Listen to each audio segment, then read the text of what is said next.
This is Thank You Mama, weekly lessons from mothers all around the world.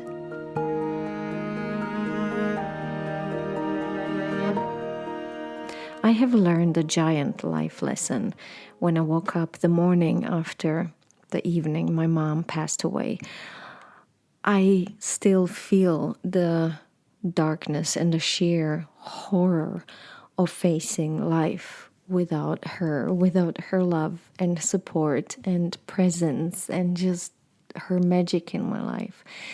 But I also knew that if I do not get up and try functioning as normally, I am going to get stuck in that darkness. This was very important for me, especially as a mom of a 2-year-old back then. I knew I owe it to my son to get bigger and stronger than this feeling. So I got up.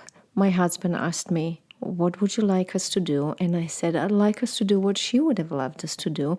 Let's go to her favorite museum." So we went to the Museum of Art History. We went for lunch. I started organizing her funeral and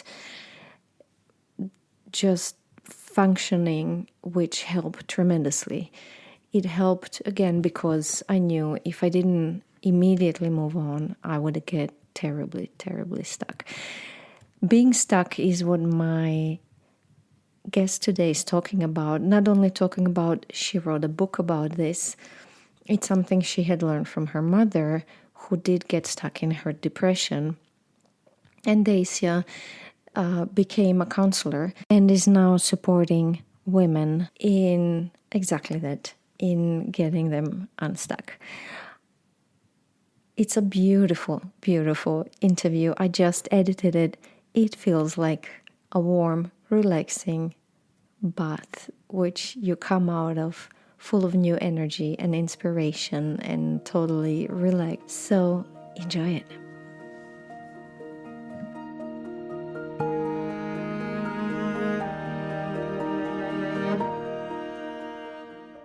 Hello and welcome to Thank You Mama. My name is Anna Tyler.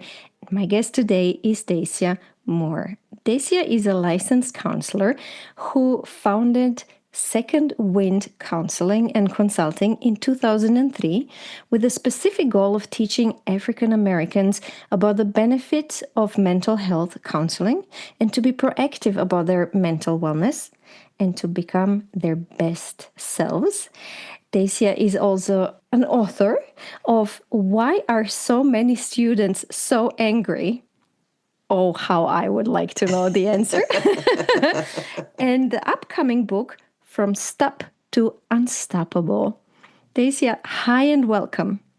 Hi, Anna. It is so, I'm just pleased to be on your podcast. I think it is so important for women to honor their moms and also to take the best from their moms and learn from the rest. So thank you for having me. I'm excited to have you. And we just had a little chat. Dacia found Thank You Mama while looking for podcasts on parenting and motherhood. And somehow we figured out that we both are, or Dacia was, adjunct professors at Webster University. So we have Webster is our connection, which is very nice. Yes, absolutely. Dacia, will you tell me a little bit about your story and how you got to where you are? And tell me more. I really want to learn about the Second Wind and about your books. These are 3 questions in one.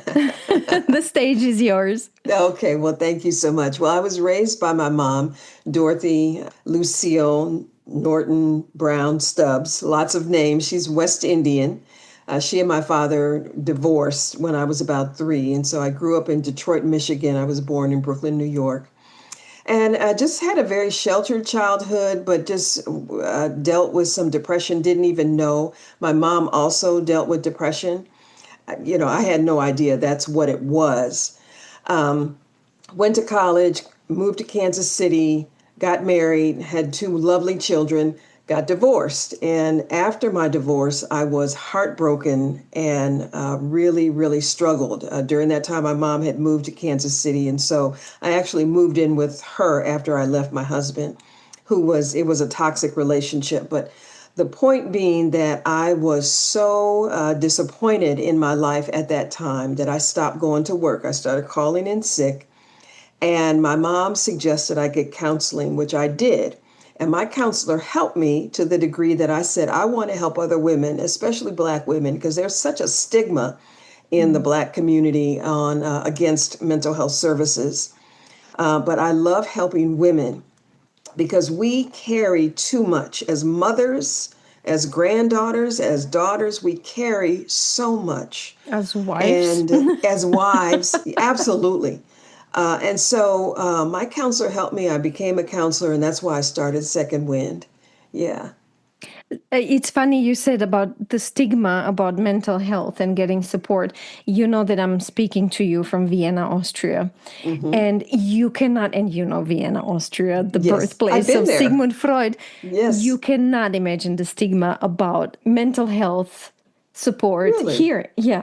We are still, really. but this is what I'm telling you because it's Yeah, really, really funny. It's the birthplace of psychotherapy yeah, or, mental health. But having a therapist or going into any kind of counseling is still stigmatizing. I mean, it's still not what it should be. So it's really, really funny. yeah. That's very interesting. That's very interesting. Yeah.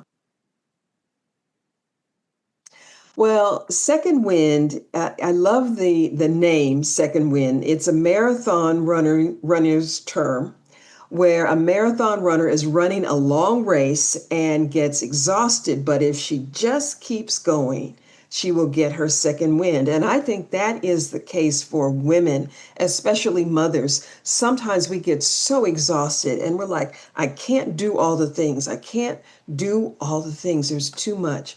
But if we just keep going, now, just keep going may also mean to take a step back, to take a pause, to have some self care, to get a babysitter, to go out to dinner or order dinner in. I mean, we don't have to do it all the time, but we do need to encourage ourselves, Anna, Yeah. Yeah. encourage ourselves to Yeah. keep going and to try to get that second wind and finish whatever it is that we're doing and rest. Rest is important, but we also have to keep going and we have to figure out that balance.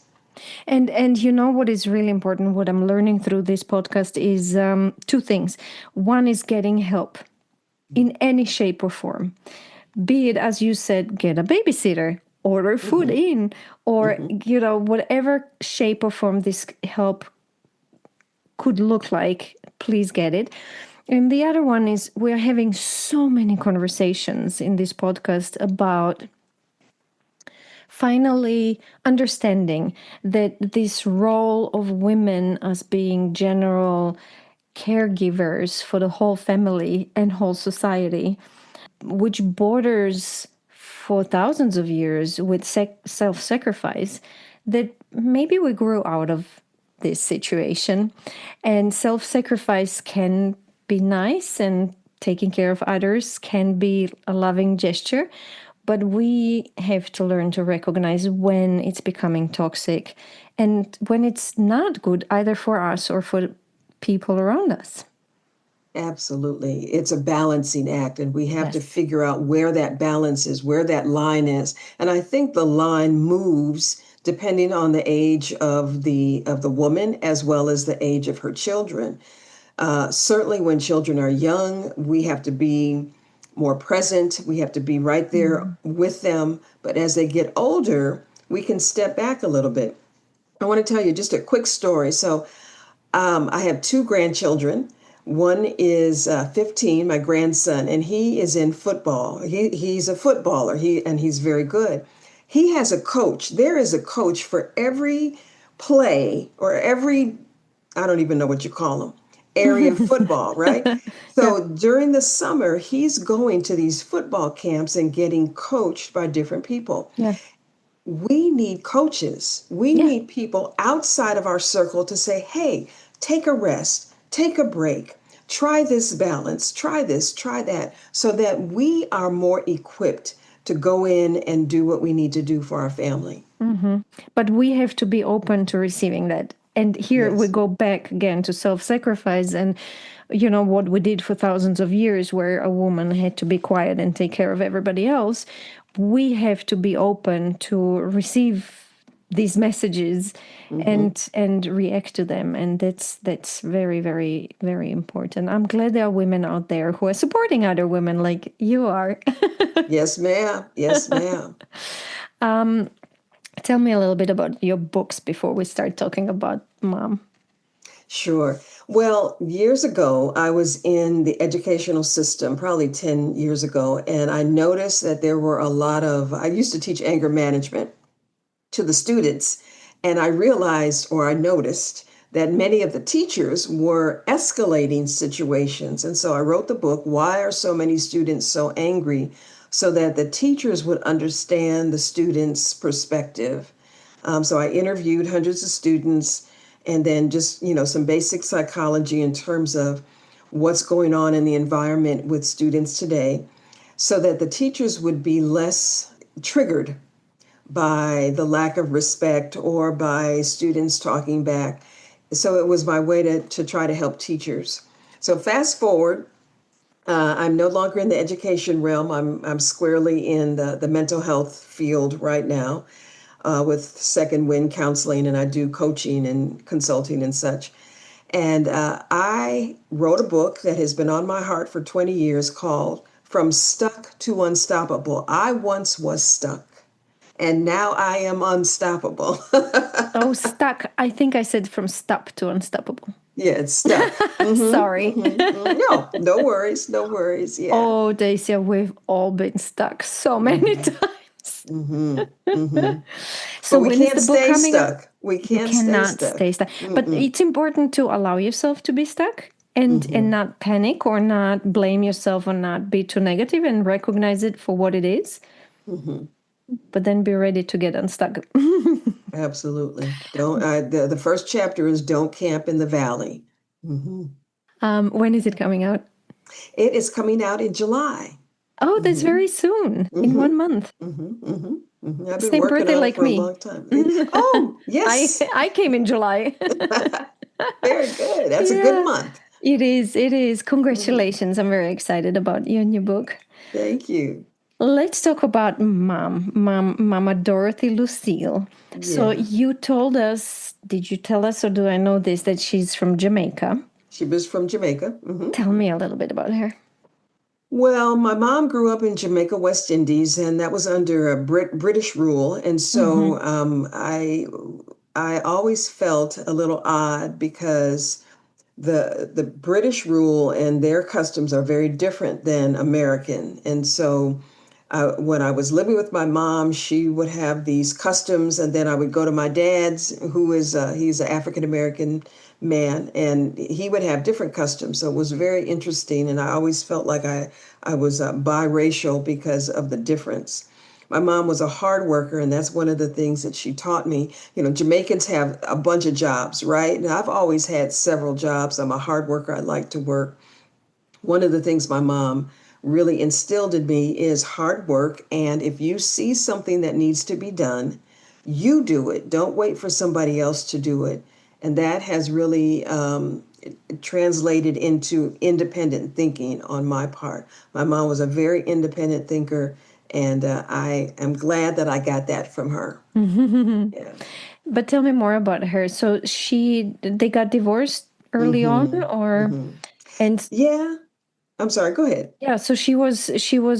Did you have brothers and sisters? I had one sister. She was 9 years older. She has since Hmm. passed on. I'm And sorry. the divorce, my mom never wanted to go back to Jamaica. And one How of the did she meet? things How did she meet your dad? How did she get away from she Jamaica? she actually what came here as a illegal, not illegal, but as an alien. She was on a Mm-hmm. visa and became a naturalized citizen. They met in college, so she came to America for college. Okay. Yeah. Mm-hmm. And so my dad was her college sweetheart, and she had all kinds of hopes and dreams, which hers were shattered as well. Yeah.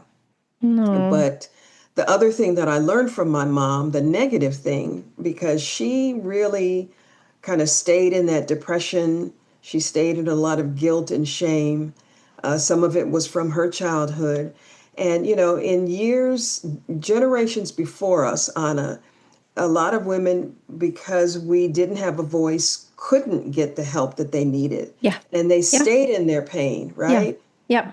Yeah. And my mom did. And I saw that, which is why I think when I was going through my pain, she was like, get counseling. Don't stay stuck like I did. Mm-hmm. And Mm-hmm. so that's the message that I want to definitely make sure that we talk about, which we already have, which is get the help that you need so that you can be your best self. We don't have to stay quiet anymore. Mm-hmm. Did she work? Actually, she worked at Wayne State University in Detroit, Michigan, and she Okay. was in the admissions office. And so during the day, she would go to work. And then when she came home, she sold Avon. So I would be helping her unpack the Avon Oh boxes and wow. putting the orders together. And she was a great salesperson. She won lots of awards from Avon when they were in their heyday. This is way back when. And so she was a very persuasive person. Uh-huh. So she Do you have sold lots of for me Avon. what made her persuasive for I my think she, persuasion classes? yeah, I'm not sure. I think it was her personality, and she just, people liked her, Yeah. and she would just help people to see that they could be really that they could benefit from these products. They would feel beautiful and lovely, and who doesn't want to feel beautiful, right? Yes. Yeah. Yeah, I think that she just had that way of communicating with Mm-hmm. people. Mm-hmm. So was when she went through the depression, was it so debilitating that she wasn't able to work, or did she work and take care of you girls throughout?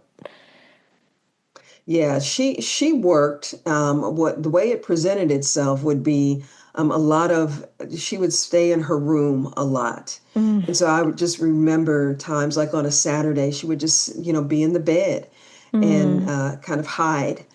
So I think the Avon selling Avon made her. It was a money maker because I was headed to college, but so I think she was just very concerned about money and she grew up during the Depression, and so very money aware. But yeah, she would sleep a lot or stay in the bed, or like if there was a Mm, long weekend or during the summer. And then her sister passed away, my aunt, and my mother blamed herself for that. And so mm, after my aunt passed, and that's a story. My mom was visiting my aunt, and my aunt went to the bathroom and had a heart attack in the bathroom and died. And my mother always thought, boy, if I had just gotten up a little bit earlier to check on her. And she never forgave herself for that. So, yeah. yeah. Do you think that maybe she was burned out? Because when I went through a very bad burnout after my corporate job or during it, and that was my symptom was like I just wanted to sleep. That Hmm. was the first phase, was just sleeping for days in a row. Like I would not just sleeping Hmm. for Yeah, days and that, weeks. yeah. I'm not sure if she was burned out. I do know that she was forced to retire because she was old school and computers were coming into the Oh. admissions area, and there was a new person who wanted to do things differently. And Mm, so the story I tell myself is it was more about disappointment and not feeling valued, but yeah. that certainly could have been also Yeah. some burnout from just working so hard for so long. I'm not sure, but I wouldn't be surprised if that was part of Mm. it. But Hmm. then counseling helped her. You said she seeked Hmm. help, and that helped her. Did she get to enjoy her old age? I think that she just wasn't willing to let some things go. After my aunt Mm, died, and I think that's what drove her to counseling.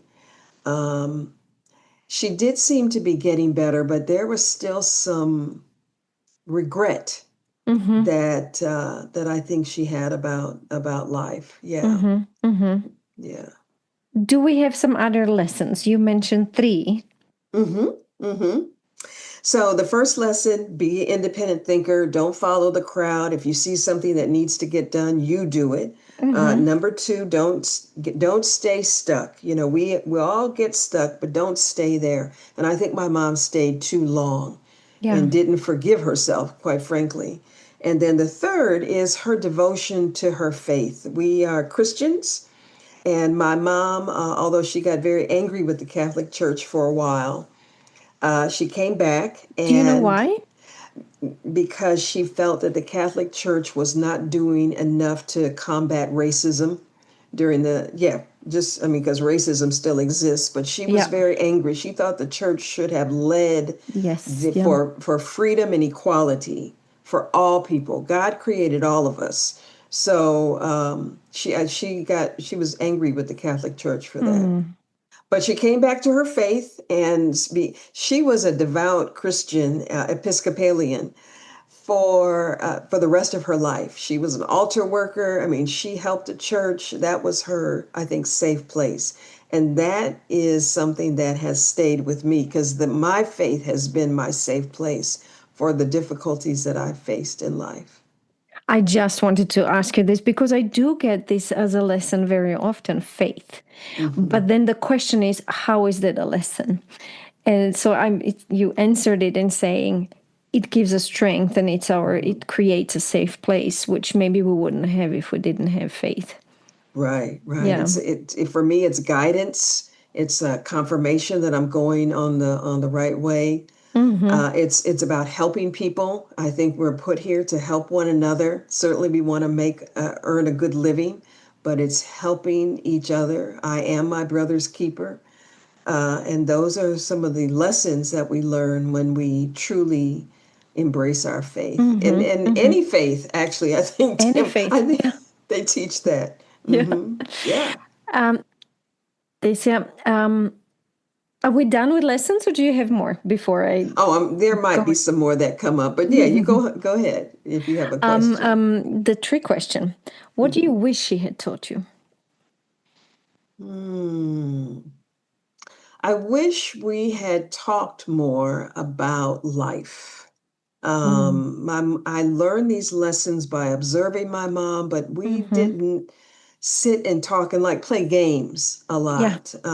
There were some things that there were some decisions that I made, especially as I was getting divorced, that I wish she would, she would say something, and I'm like, no, no, no, no, no, because I was so emotional, I was so wounded, and I Mm-hmm. wish she would have circled back and say, Dacia, listen, I know, you're upset, but this is the long-term consequence of it's a financial decision. So I wish we have had more conversations about just life, about money, about um, what she sees coming down the road. You know, I know Mm-hmm. she was proud of me toward the end, and I'm glad about that because there was a period in my life where I was really struggling, and I think she was Yeah. very worried about me. Mm-hmm. Is there anything else you'd like to mention? Well, what's coming up in my spirit right now is we are always mothers. No matter how old your children get, you are a mother. You care about your kids. I have two young well, they're not young adult anymore. They're square in adulthood. And I care about them. I pray for them. I'm concerned.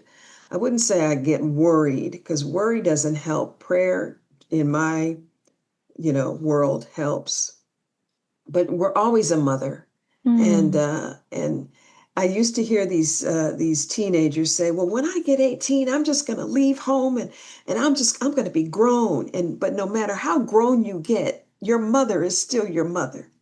And she will always care about you and be concerned and ask you how you're doing and ask you some questions. So, Mm. yeah.